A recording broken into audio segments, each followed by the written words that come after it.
అరుణాచలం స్థూల శివుడు, గిరి ప్రదక్షిణ ఉంది.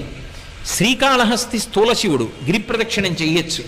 కోటప్పకొండ, కోటప్పకొండ త్రికూటం 3 శిఖరములతో ఉంటుంది. బ్రహ్మశిఖరం, విష్ణు శిఖరం, రుద్రశిఖరం, ముగ్గురు కాబట్టి ప్రదక్షిణం చెయ్యొచ్చు. ఓ కొండ మీద ఈశ్వరుడు ఉన్నాడని ప్రదక్షిణం కొండకి చేయడానికి అన్ని వేళల శాస్త్రం అంగీకరించదు. కొన్ని చోట్లే గిరి ప్రదక్షిణాలు ఉంటాయి. అన్ని చోట్ల గిరి ప్రదక్షిణం ఎందుకు చేస్తారంటే గిరిని శివస్వరూపంగా ప్రదక్షిణం చేస్తారు. ఒక్క శ్రీకాళహస్తి మాత్రం గిరి ప్రదక్షిణమున్న మిగిలిన క్షేత్రముల కోవలోకి రాదు.